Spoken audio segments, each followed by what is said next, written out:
Well, good evening, everybody, and welcome to Town Hall Europe, the conference centre of Friends of Europe here in Brussels, Belgium.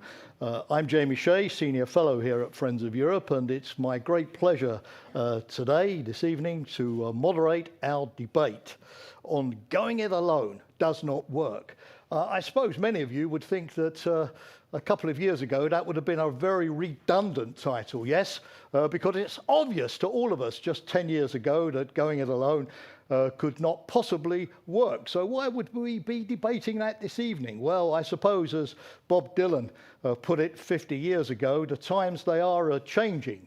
We've had over the last decades a number of massive shocks to the global order as I certainly grew up to get to know it. We've had the financial crisis, we've had the advent of climate change, we've had the return to great power rivalries and competition, we've had countries putting themselves first, second and third in the international system too. And now, of course, 4 years of the administration of Donald Trump and the questioning of multilateralism, the questioning of alliances, the questioning of the wisdom of engaging in an order where, as John F. Kennedy once put it, a rising tide lifts all boats. But does the rising tide these days, if there is such a thing, lift all boats?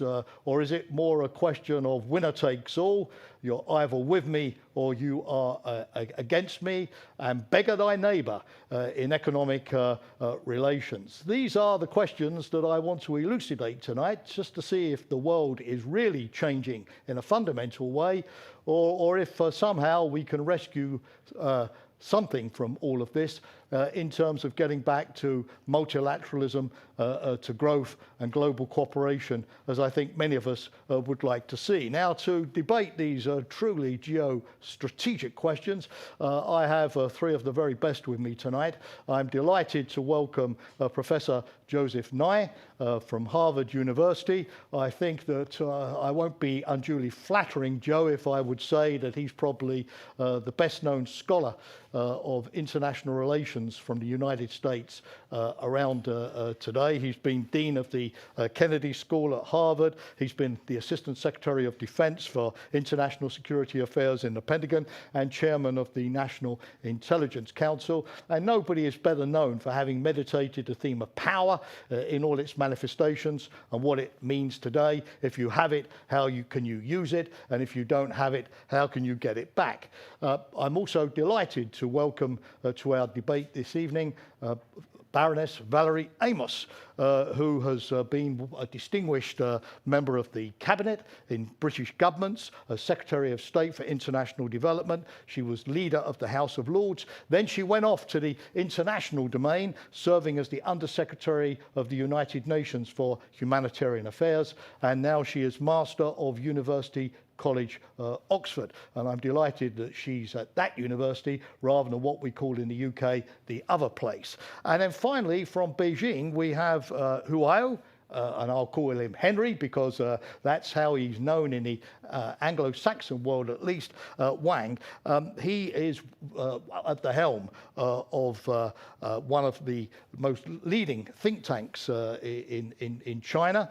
He's also an advisor to the government, to the State Council, and he has been an advisor also to the World Bank and many other international bodies as well. He's one of China's foremost economic strategists and thinkers.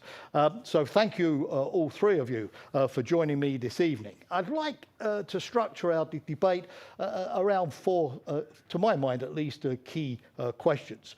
The first one, and I mentioned it, is this business of what is power today and who has it, who is losing it, if they're losing it, can they regain it, and how is power best used both for one's own national interest, but also to secure the wider benefit of the global community. We debated here just a couple of nights ago what strategic autonomy means for the European Union as it tries to reposition itself in the world. But what does power, what does leverage, what does agency mean for the US today, for Beijing, but also for the rest of the world, for all of those other countries, particularly in Africa, Asia, the Middle East, who also have a voice and a key interest in this area. Number two, is globalization now over? Or is multilateralism dead as we knew it? What's still left?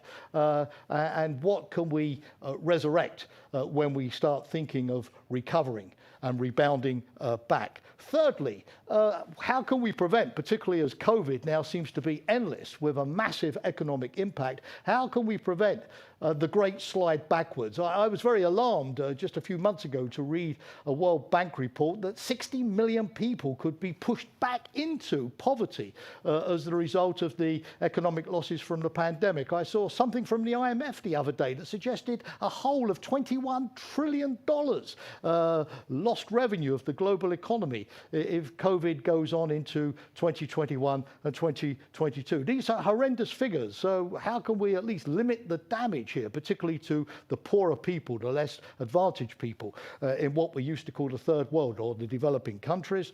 And finally, it's very easy sometimes to sort of lapse into complete pessimism and gloom and doom when you see what's going wrong with the world today. But of course, the gifted statesmen and women, the gifted policymakers are looking for opportunities and chances to at least turn the world when it does start to recover in a more positive direction. So is that possible? And where would my three panelists this evening believe the opportunities, that silver lining in the cloud truly lies? So I invite all of you participating this evening, familiar of course with these Zoom meetings. You've all done at least 2,000 individually already since we went into lockdown last spring. So you know the routine. Put your hand up.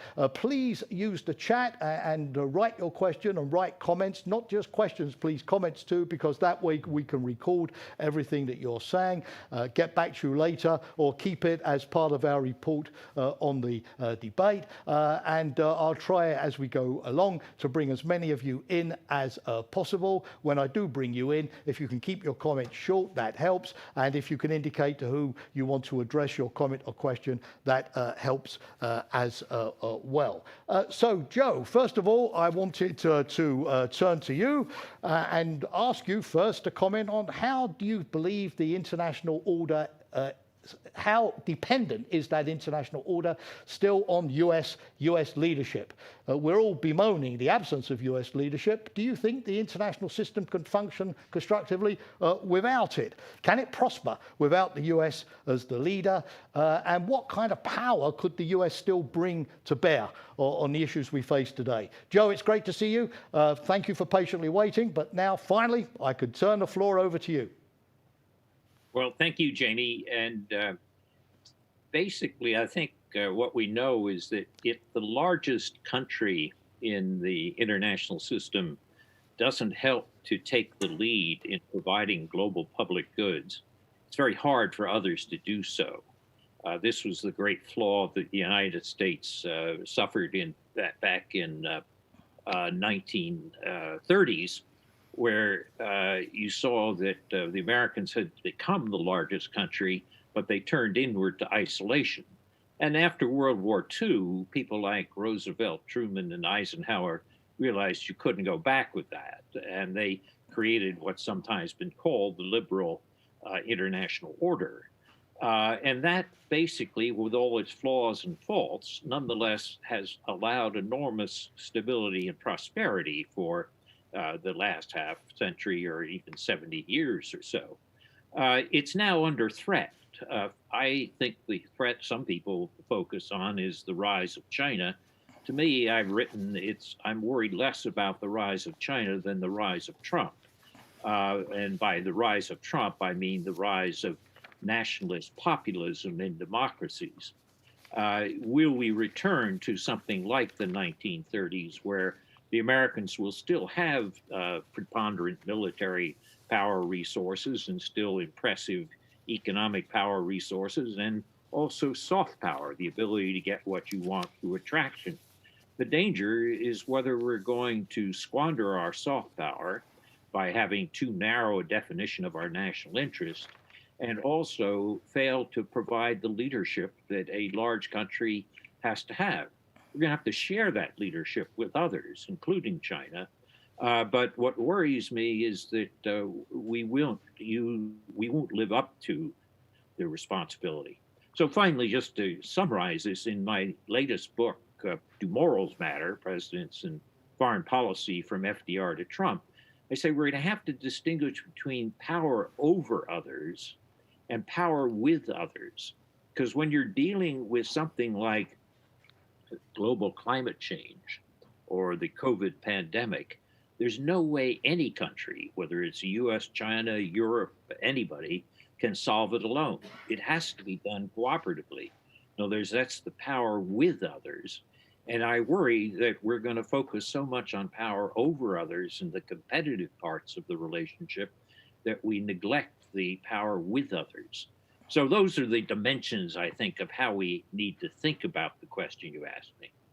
Joe, thanks very much. I'd like to follow up with a second question, if I may. Two parts. So on the one hand, you mentioned the Trump factor, which of course has had a major impact. But if there were a change of administration next January, obviously you could have a new mood music, a new rhetoric, a different type of language coming out of Washington. But how easy would it be for the United States in terms of economy, in terms of politics, in terms of the evolution of American society, simply to sort of step back into that leadership role that it played for so many years? Are the fundamentals still all in place, or notwithstanding Trump, have things changed, which means that the US will inevitably play a lesser role? And secondly, how do you sort of rate the capacity of Beijing or the European Union to sort of share the burden of global leadership with the United States? What would you be telling, for example, all of us in Brussels around the European Union that we should be doing maybe to better fill some of that vacuum? Sorry for some complicated questions, Joe, but you're the only one I know who can answer them. Well, there's some good news to report, which is the Chicago Council on Global Affairs, which does a poll every 2 years about American attitudes of willingness to be involved internationally, shows that 70% of Americans want an outward-looking cooperative foreign policy.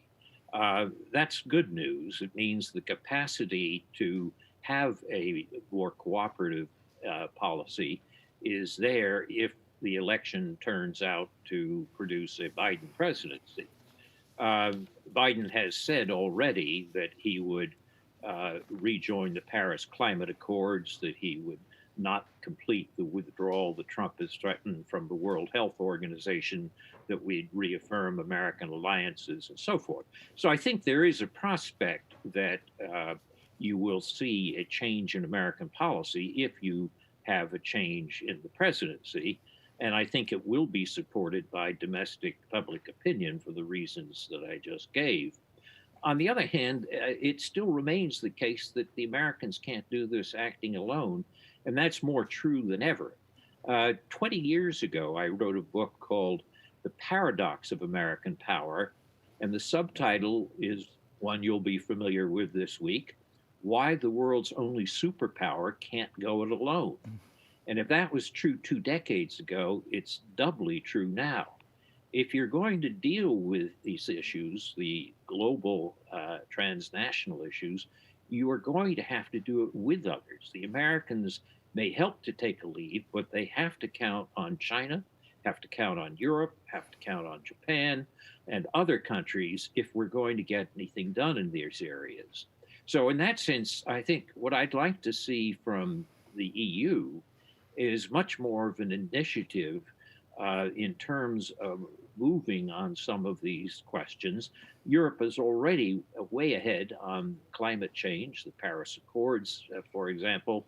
It's also way ahead on some of the issues relating to pandemics and helping with the new facility that the WHO has created, the COVAX facility for distributing vaccines to poor countries.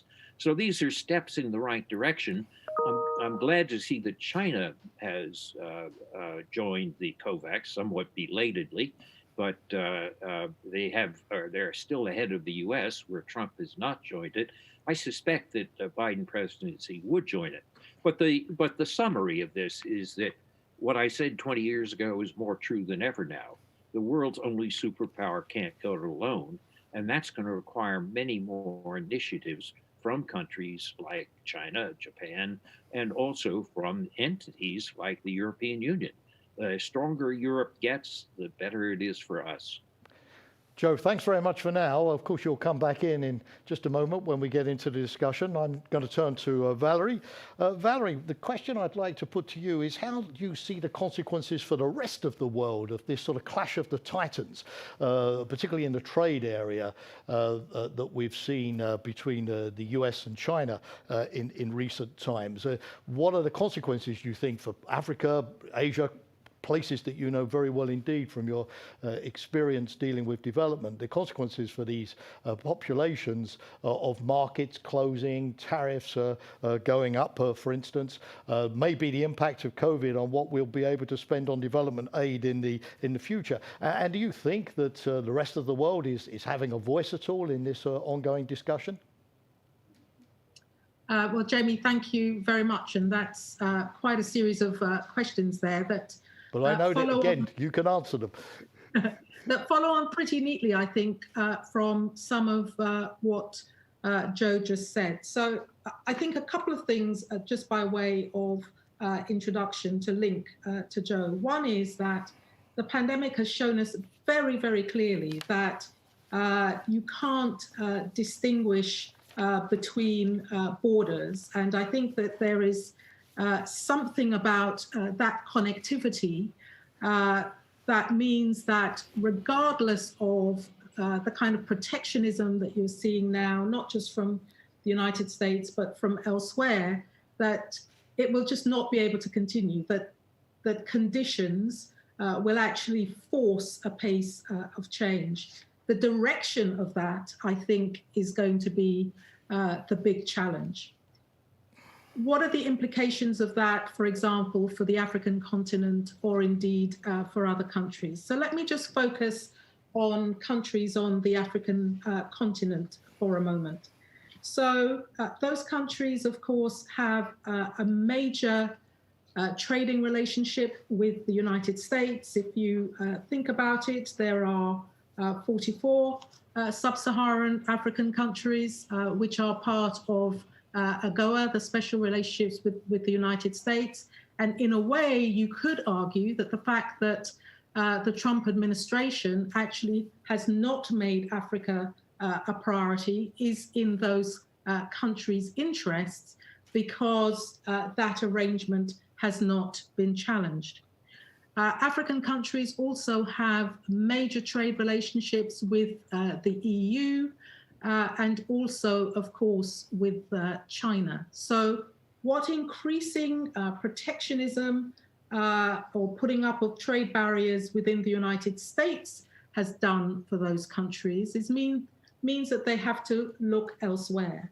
And given that they already have those strong relationships with China and the EU, they are likely to look there. But I do think that there are some challenges that those countries themselves have in terms of being able to maximize the opportunities that exist. There are major challenges around productivity, around the ease of doing business in those countries. I sit on the board of the Mo Ibrahim Foundation, and we have an index that looks at this on an annual basis, and you will see that year on year, the removal of those barriers to doing business is indeed extremely slow. These are countries that need to diversify their economic structures. They need to diversify their trade partners. They need to diversify their investment sources. So I think that there are opportunities there, but I also think that if the countries themselves don't change, don't take advantage of those opportunities, and we're seeing that partly through the African Union continental opening up in terms of trade. We're seeing the push the ongoing push for the regional trade blocs on the African continent, but there would have to be a great deal more progress for those opportunities to be fully grasped.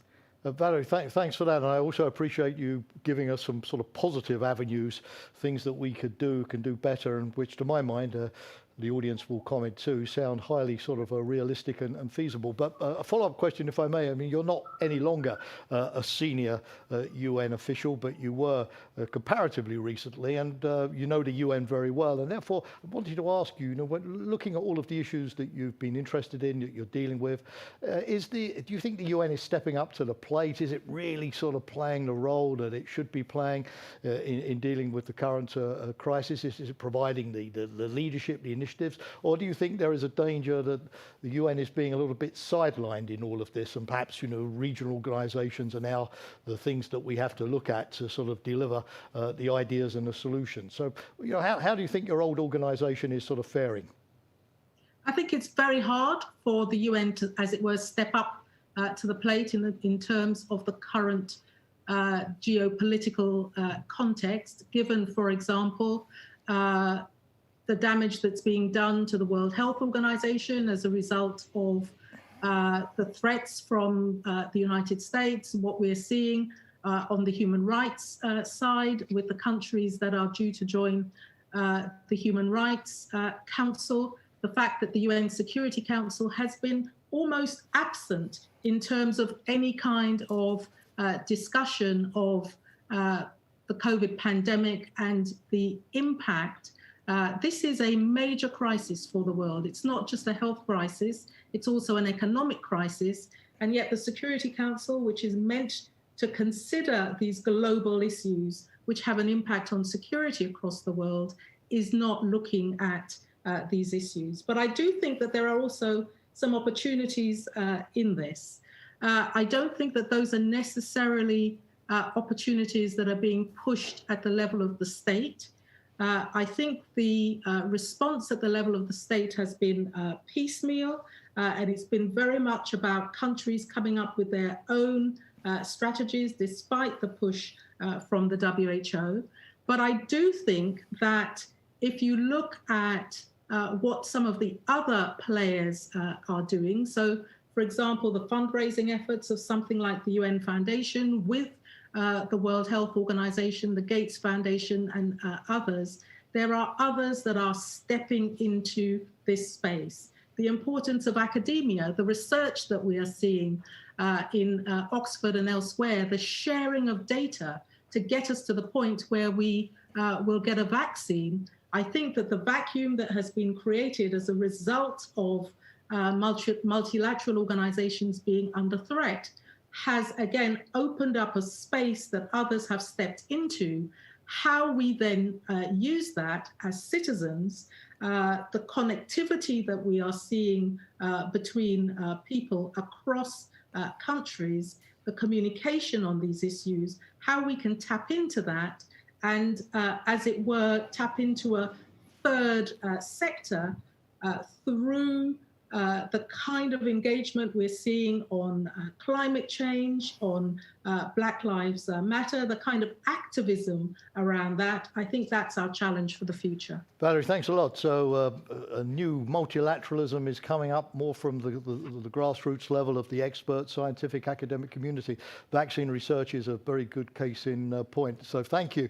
Let's first of all thank Tonu, our in-house cartoonist this week, for giving his take on events, which you can either agree with or disagree with, but certainly it's an interesting perspective. I mentioned that this is going to be interactive, so I'm going to ask Henry Wang in Beijing just to hold fire for a few moments because two people would like to come in already.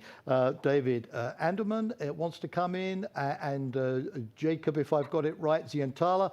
But David, please then unmute yourself and make your comment or ask your question. Well, this was originally for Joe, but actually any of the three of you could have something to say about it. One of the things that concerns me is whether the Trump administration's final days, hopefully its final days, will be in a position to lock in some international affairs priorities that will be more difficult for a Biden administration to unwind, or for the United States to unwind, especially if Trump, in remote cases, actually able to win re-election. One of these, of course, is Afghanistan, and I've just learned just a few moments ago by an email that Trump may be preparing a major foreign policy address dealing with Afghanistan, in which he really will this time suggest a concrete number of how many troops the United States is going to withdraw.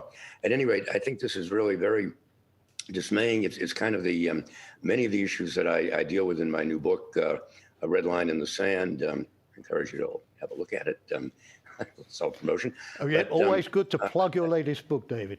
Well, but David, I'm in that also case, also going to ask are. you to keep it short, David, if you don't mind, because that's all. got other, So I know that's that's all I have to great. say. I would really be interested in hearing Joe's or the other the Baroness's or Henry's concept of whether this is, whether they are concerned that we are getting in a position where the United States will be locked in some fashion by Trump in his last throes, if you will, to issues that will be more difficult to unwind. Yep, the issue of how much is sort of irreversible, or at least difficult to reverse. Okay, we'll get to that. But before we do, just to think it's going to be a better use of our time, Jacob, would you like also to come in on this round with your comment or question, and then I'll go to our panel. Jacob, please.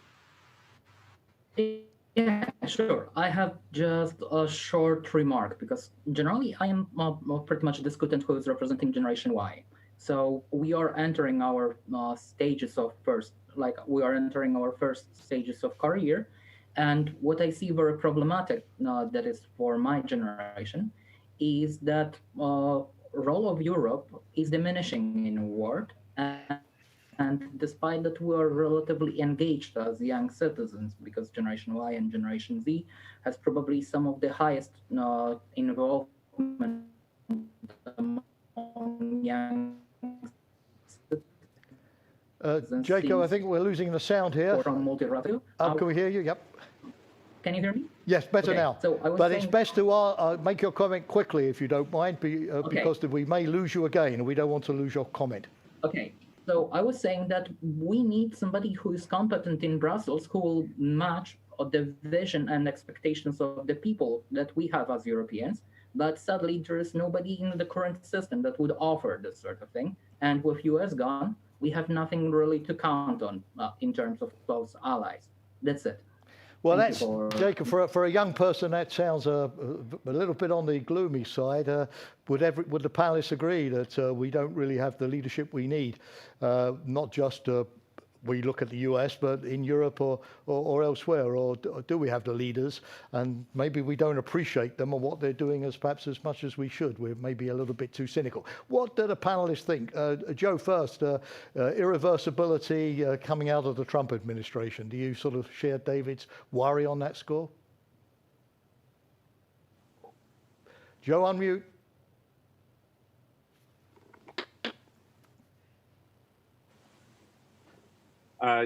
David raises an important point. I don't think we're at a stage of irreversibility. I think, in fact, we can repair most of what Trump has done. As a European friend of mine said to me a year or two ago, we can hold our breath for 4 years. I'm not sure we can hold it for 8 years. I think we're still at that 4-year mark. On the question of leadership in Europe, I was a bit worried at the beginning of the pandemic that Europe, which when it acts as an entity, is an economy the scale of the US and larger than China, was not acting as an entity, which is a classic problem.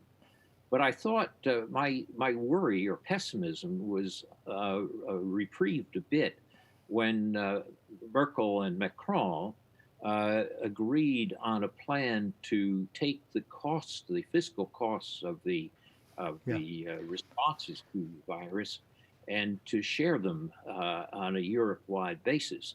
I thought that was real leadership and a very important step for Europe moving in the right direction. So I'm not quite as pessimistic as I might have been 6 months ago.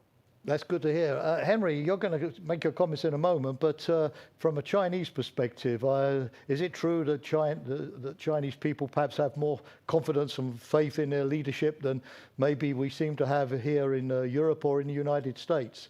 How do Chinese people perceive the quality of the leadership in dealing with current issues? Thank you, James, for the question. I think that the U.S. now we are seeing the election coming up. I think either Biden or Trump is making their best efforts now, and but looks like Biden's leading. But I was wondering, if President Trump is going to continue. But if he's continue, I think he probably will do phase 2, phase 3 with China. He will try to still pursue unilateralism. But if Biden comes up, I think he probably will pursue more multilateral approach. He will go back to Paris Accord. He will resume the WHO, and then he probably will reform WTO, and then probably even come back to CPTPP. So I think there will be more channels to talk on a bilateral basis with Biden coming on, I think. Well, thanks, Harry. Jacob, it looks like our panelists are slightly more optimistic about leaders than maybe you are. But Valerie, you're now master of an Oxford college, which means to say that you must see lots and lots of students, young people thinking about their role in the world, their prospects, job prospects for the future. Oxford, of course, is one of the top universities, and it may be easier for students there than elsewhere. But do you find, difficult, I know, to give us a straw poll, but do you find that they share Jacob's sort of gloom or sense of gloom or pessimism about Generation Y, as he called it? Jamie, so I think I'd like to say three things. First, in relation to leadership, I think there is a certain gloominess about the quality of global leadership. But my take on that is it depends on where we are looking for the leadership. And I think that we have been inspired, many of us, by the young people who have been leading global movements around the world. And I mentioned a couple of them in my introductory remarks. Absolutely. Can I just say two other things really quickly? You may, yes. Secondly, I think that there is an issue about traditional modes of organization of our multilateral organizations. And we have not found a way of reforming those organizations that better reflects the modern world. I think that's going to be very slow, but we have to think about ways in which we can perhaps push for that change. The third thing I would say very, very quickly is that whether or not a country is in favor of those multilateral organizations partly depends on what they get out of it. Henry mentioned the WTO. The WTO is an organization where Germany, the United States, and China get the most out of the 144 countries that are members of the WTO, get the most out of it. But every single country that is a member of the WTO benefits in terms of their GDP from that membership, despite the challenges that we have seen in the WTO and the fact that, they've not been really negotiating anything for the last 5 years. I think the last time that they had any meaningful negotiations around the Doha round were in 2015. Absolutely. Valerie, I'm not going to let you off the hook about your students, though. When you talk to them, do you find a sort of a sense of optimism about the future, a time of great challenges and rushing to get engaged, or do they feel, with obviously some of the gloomy economic news, that maybe they're going to find it harder than maybe their parents?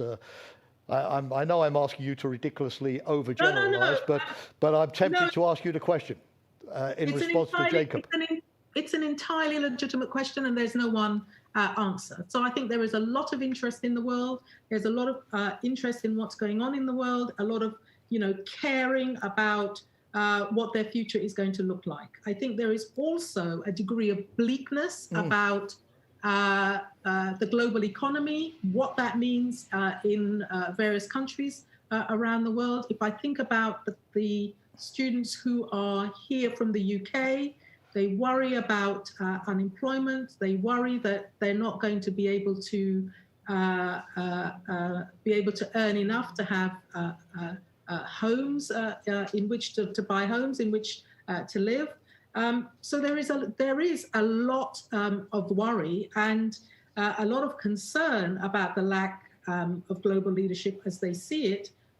What I hope they'll do is step into that void. They are perfectly capable of doing that. Excellent. Valerie, thanks. Henry, you waited patiently for your initial comments, so I'm turning to you now. And what I did not mention at the beginning, and excuse me, but that the think tank research institute of which you are the founder and president is the Center for China and Globalization. We certainly suggest that it's very outward looking. Henry, China, of course, has been in the past one of the greatest beneficiaries of globalization. We all know those statistics of the 300 million plus Chinese that were lifted out of poverty because of China's engagement in the global economy. China, of course, has benefited enormously from the global trading system. So my question, in these difficult times, does it see as a rising power a kind of global responsibility to uphold that multilateral system? Or does it believe that we're going to an increasingly me first type of world in which competition is replacing cooperation? Well, what's your take looking at things from the vantage point of Beijing? Yeah, thank you, James. I think this is a fascinating discussion. I really enjoyed what Professor Nye and also Baroness Amos just exchanged. What the question you raised is really important, and I think we are now just celebrated the 75 years of UN history, and this is the UN multilateral system. U.S. was the leading force on that. China was one of the first chapters signatory to the UN. So for the last 75 years, we've been really fortunate enough to avoid big Third World War, but now we're having a virus war now going on. So it's really very unfortunate. I think we really need to strengthen the multilateral system. China, of course, is one of the biggest beneficiary of a global system, but I think now China wants to uphold that, wants to maintain that, and also wants to support that. I think President Xi not too long ago pledged $2 billion US dollars in supporting COVID fighting with the developing countries, and also climate change is, as we have heard, is also very important global issue now that we need to really face together. And also President Xi mentioned about China had a clear target by 2060. We're going to have a carbon neutral emission by then. So we need a lot of work on that. I think what I published an op-ed on Financial Times actually today and also tomorrow, that I'm saying that for this, no country is an island in terms of in a climate crisis. So I was suggesting that op-ed that maybe we should have a climate summit, that maybe we should build on the G7, but also we need to have India, Russia, China, which actually so that we population from 10% to 47% of the global population, but also the emission, 6 of the G10 are the largest polluters. It seems like these securities. So I think that we need to really work on that. So I hope that we need to work together and have this green multilateralism. We probably need a vaccine summit that we need all the countries to work together to have a vaccine and make it a public good. We need to really reform WTO, and China is also interested to join CPTPP.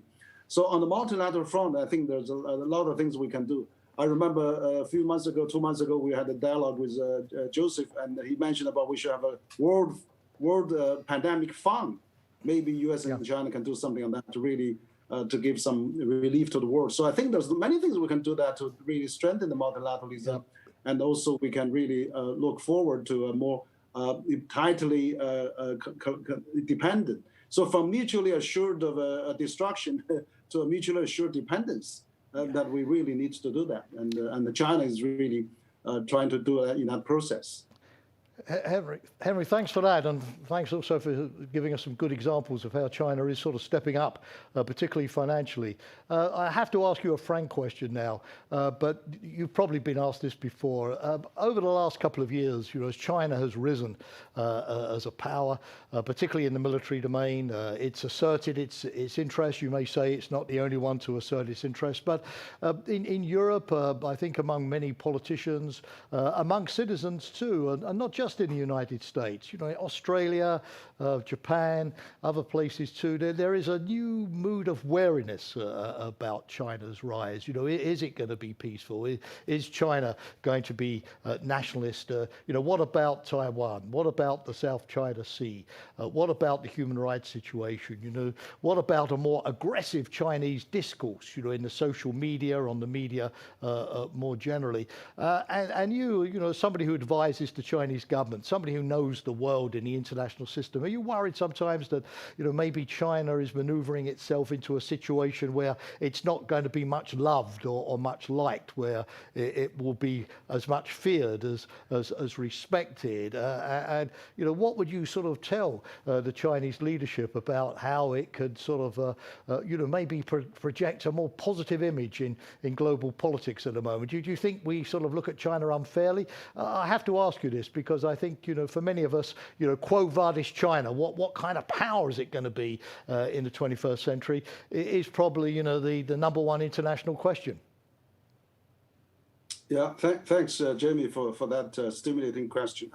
I think, yeah, you're right. A lot of people are really concerned, probably, in the world now. But that's probably, I think there's several reasons for that. Why is that we really need to strengthen the communications on that. And so China is probably opened up for the last 41 years now, and China has been one of the poorer countries now to the second largest economy. I think that's probably, I remember when Larry Summers come to my think tank and give a talk, he was saying that the lifting 800 million people out of poverty is probably one of the greatest transformation in the history of mankind, probably compatible to the Industrial Revolution, 100 or 200 years ago. So I think that the China has been doing really.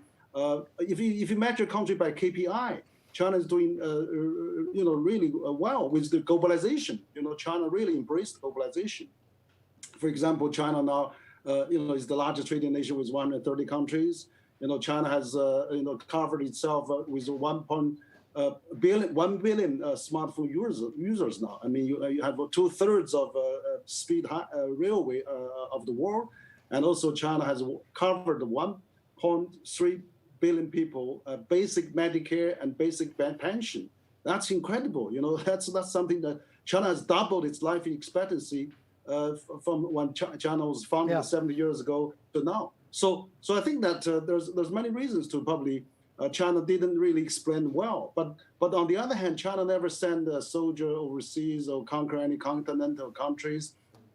I think there's some worries. I think people worry. I think there's some probably legitimate worries, but I don't think that it was really substantially supported. On the other hand, I think China did adopt a different system, which I think that is probably the worry people may have. But on the other hand, as Deng Xiaoping said, it doesn't matter if it's white cat, black cat, as long as it catches the proverbial mice, yeah. Yeah. So if it works well with China, and so it's not the end of history. If China is prosperous, if China contribute 35% of GDP growth to the world, if China is the leading power now, is economic power. For example, the World Bank and IMF had just recently upgraded China GDP growth to almost 2%. Yeah. The only major country has a positive growth in the pandemic fighting. China now has no pandemic, no COVID-19 cases. Very few. It's just a handful of that. It's so quite remarkable. China must right. So I think that we have to really. China needs to really explain well. There's a narrative. I think China needs to really have a good narrative and maybe explain well and using international language and people understanding. There is a communication problem, but I think China benefited enormously with the world system, multilateralism that's set up by the U.S. and the EU and many other Western countries. Thanks, Henry. China wants to contribute. wants to contribute. Henry, thank you. Thank you for giving us a frank and comprehensive answer on that particular question. We've got, coming in now into the debate, we've got two perspectives from the younger generation, which I always welcome.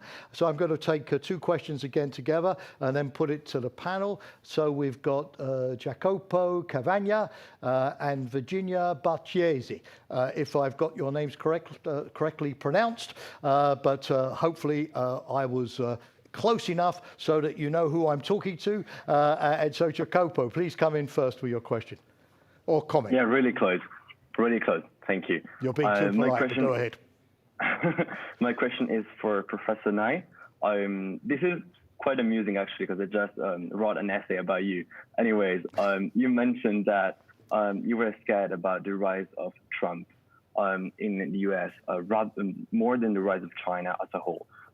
Data show us that both in the US and in Europe, young people, though not to the same extent of other generation, support discriminatory attitude, disregard environmental issues, losing trust in science, and so on. So my question is, what do you believe is the key to change this trend?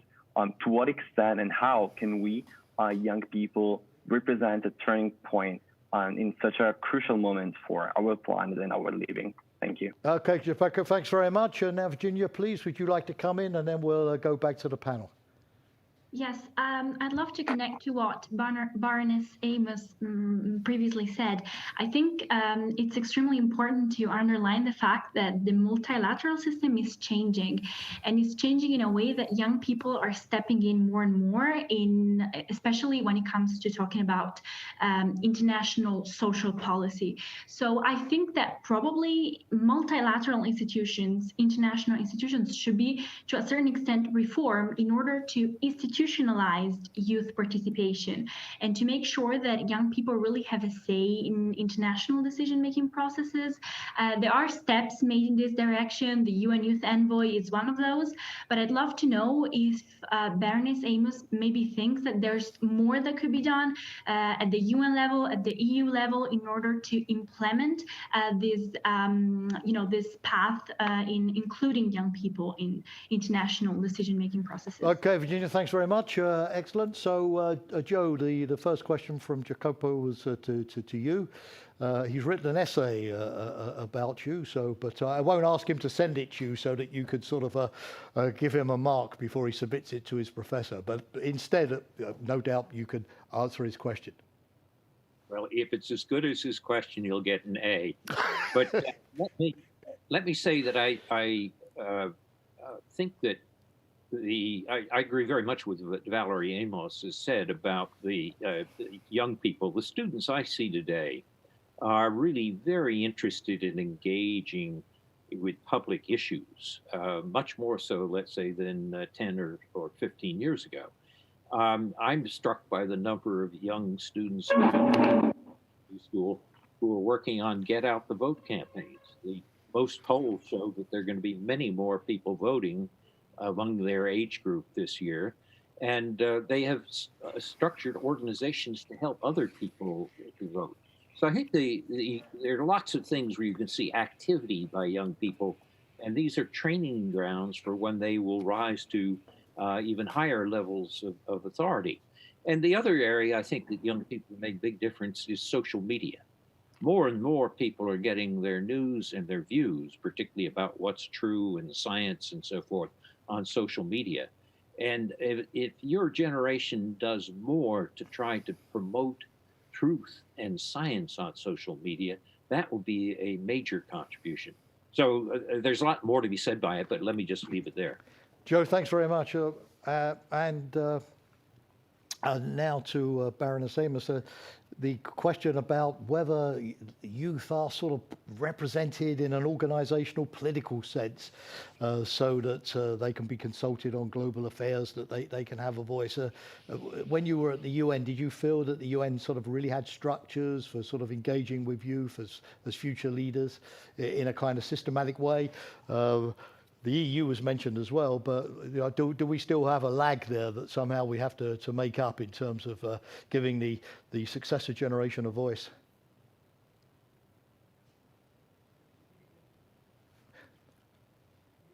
Valerie, sorry, we have the mute issue. We always have it every time with the mute button. Thank you. I was saying it's a great question, because whilst there are some UN organizations that have opened up and have, as it were, institutionalized youth participation, I slightly worry about that institutionalization, because just by virtue of that institutionalization, and it is what we have, and it's what we have to work with, I think sometimes the edge of what young people are trying to do gets lost, because they get caught up in how you actually work your way through the bureaucracy. And I think the bigger question for me, in a way, is how do you translate the activism that we have seen out on the street and in other fora into those organizations in a way that retains that dynamism, retains that sense of outside pressure, so that the inside of an organization actually begins to shift and change. So how do you get internal activism as well as the external activism working together to make that change happen? I don't have an easy answer to that. I think the points that were made about social media, for example, are very important there in terms of maintaining that external pressure. But I slightly worry about bureaucratizing and institutionalizing a voice that remains important in terms of really pushing a change agenda. Okay, thanks.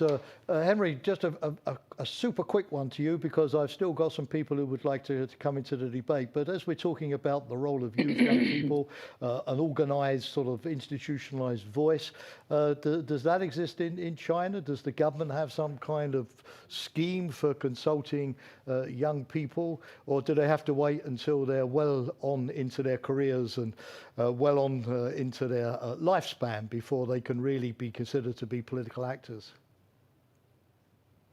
Well, there are a lot of young people organizations in China. And of course, there are 3,000 universities in China, and there's we have Bill Gates Foundation is here. We got a lot of NGOs working.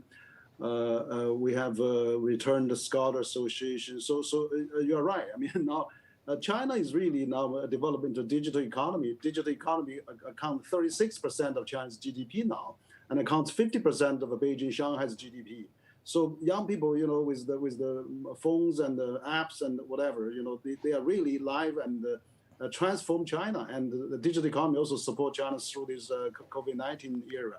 But also, I think that we need more dialogue. And I see that China has launched the Great Bay for Guangdong, Hong Kong, and Macau, and they want to attract Hong Kong young people to work in the Great Bay Area, so as cheaper apartments, better job opportunities, and development opportunities, and even settle down there. So that maybe relieve some of the problem that the Hong Kong young people may feel frustrated in Hong Kong for their career opportunities. So I think there are concerns about young people, and young people are really. I agree with Joe.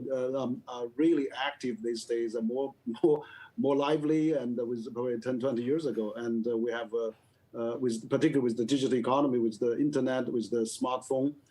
So the smartphone generation, I think that really make a huge difference. They basically read every day, on their 10 hours on their mobile phone. Thanks, Henry. Thanks. And it's always good to have somebody from Beijing who can actually give us that perspective with some good concrete examples from the ground. We've still got some people wanting to come in. We don't have much time left, so I'm going to take 3 in a row, and then we'll see where those comments and questions go in terms of our panel. Monica Sanders is first. Then we've got Diego, I think I read here, Diego Malado from the EU in Peru. So that's a long way away, Diego. Good you've joined us today. And then Gianpaolo Silvestri from the AVSI Foundation. So Monica, please, you're first. Go ahead. Absolutely, thank you. My name is Monica Sanders. I am a professor at Georgetown University. I teach hazard economics, so I've been thinking about this pandemic quite a bit. I want to appreciate the conversation reflecting on the role of youth, as well as acknowledging some of the global movements led by youth that we're talking about. And I would like to ask the panelists to further comment on this, including an article I read in preparation for this from Gilles Merritt about reigniting the G20. And should we be thinking about reframing and rethinking not just the G20, but how we approach multilateralism? Because what we've learned during COVID-19 is our historical structures aren't working in light of changing demography. Demography is the most prevalent of which is youth versus aging populations in some of our country, as well as the issue of poverty that is globally pervasive and needs to be thought through in a multilateral way. So how do we rethink and reframe how we think about power and who's included in power structures going forward? Okay, well, Monica, you asked all of what we used to call the $64,000 questions there. So thank you, and thanks for referring to Giles's article. He would be very honored to know that you read that. Diego, now please, your turn. Yes, hello here, and thank you very much for the invitation. I'm Diego Mellado. I'm the European Union ambassador here in Peru, actually. I'm talking from Lima, from the, as you said, very far away from Europe. I mean, I'm talking from the shores of the Atlantic, of the Pacific But Ocean. we're delighted to have you. Thank you very much. But my comment is about the appeal and the impact of the European narrative. And this is something I've seen in full evolution. I've been here more than 3 years now in this country. And now in the COVID, in the pandemic times, I see that we have a stronger appeal as European Union. I think that we are offering solutions, or at least an avenue in a number of key areas like climate change, like relation with China, where there's a lot of confusion in the world, and the European Union proposal for engagement, cooperation with China, even although we clearly say that we do not share values, and we have a number of demands on reciprocity, level playing field, but we are offering a number of solutions, and this is resonating, even in areas as far away as Latin America, the Pacific area. And I think that, this shows that with all our problems, and sometimes even inconsistencies in the European Union, our model can still be very appealing. And on specific global issues, the European Union, and this is an experience from the field that I'm providing here, can have an impact on the foreign policy and can offer some solutions. Because in particular, the issue of China has created a lot of confusion here. The global conflict between the US and China in countries that have strong economic investment and even cultural links with China has created some disruptions. And the EU offers a model, and this has facilitated the way in which we engage with the region. So on limited number of global issues, I think that there is a European way. Ambassador, thanks very much. Thanks for joining. Thank you for that perspective. For those of us who always worry about the strength of coherence of the EU, sitting here in Brussels, it's good to know that it looks positive and is developing a positive narrative, particularly in Latin America. Good to have you. Also, the panel will comment in a moment. Gianpaolo, you are the final one this evening. So please, very briefly, your comment or question. Thank you very much. No, I have only a short comment about the issue of multilateralism from our perspective, that is a perspective of a developing NGO, because ABSI is a developing NGO. In this pandemic, the multi-stakeholder approach has been confirmed and necessary and a must-have condition. For this reason, I think it's better to talk of multi-stakeholder approach and not multilateralism. Because the partnership among different subjects as a multilateral organization, European Union, civil society organization, NGOs, private sector, university, think tank, is the only workable path. And of course, if we want to work for and reach a durable and sustainable development. But this multi-stakeholder approach has two roles. One road is an horizontal alliance, I mean among all the local actors in the field. And the other one is a vertical partnership based on mutual listening and collaboration among the different kind of institutions.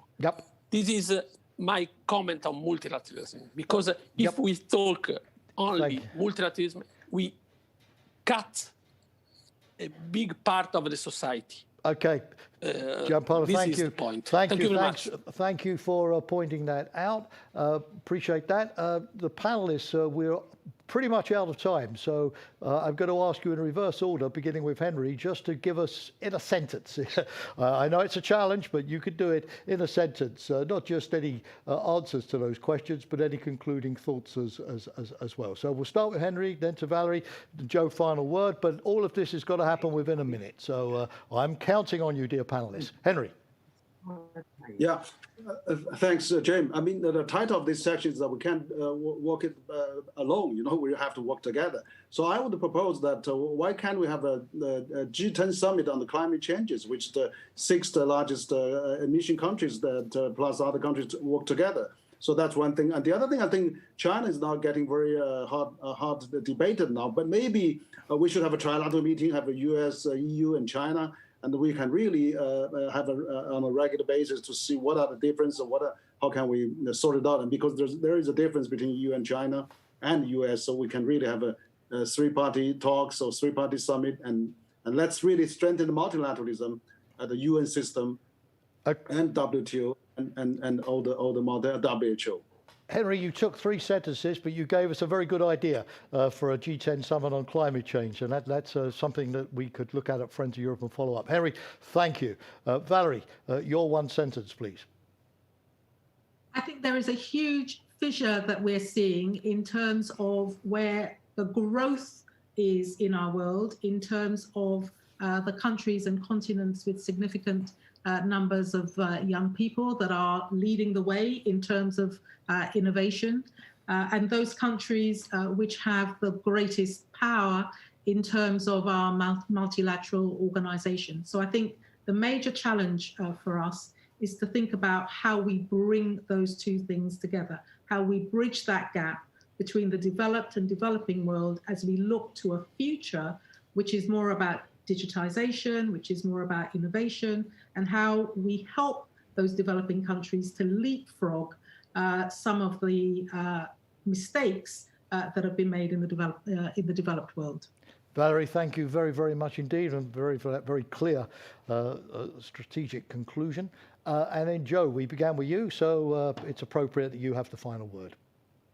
1 sentence, we do need to rethink multilateralism, and that means understanding the role of network organizations as supplement to formal intergovernmental organizations.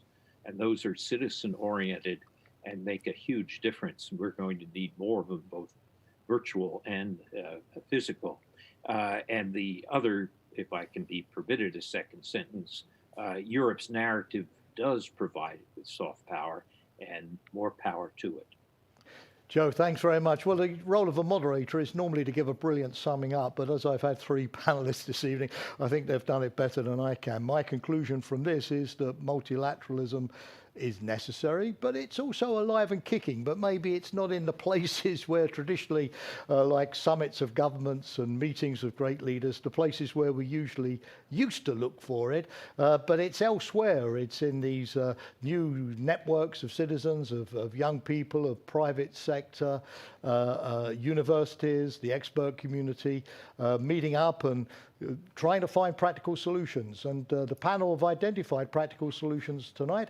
I must admit, I've ended this conversation a lot more optimistic than when I started, and that's normally only the case in about 1 in every 100 webinars that I'm participating in at the moment. So for my mind, it's certainly been a good hour, and it's been the credit of our 3 panelists, Joe Nye, Valerie Amos, Henry Wang. Again, on behalf of Friends of Europe, an enormous thanks. Audience, those of you who asked the questions, those of you who didn't have time, but again, comments on chat, thanks a lot for staying the course this evening, but it's been very much to your benefit as well. So that concludes this session. And now what I would like to tell you is don't go away, because the State of Europe Conference 2020 has one more event to offer to you, and I think you're going to find it very interesting. Here you go. It's We the People. What vision of Europe do citizens want? It's going to come up in just a few moments. My colleague Joe Joe is going to be the moderator. You'll see him come up very, very quickly. And it's going to give young people, and of course today we've been talking a lot about young people, the opportunity to do what they do very, very well, which is to grill the top decision makers on the future of Europe. What do we want? What do we, young citizens, well, I can't say we, I'm not in that category anymore, but what do the successor generation expect? What do they want?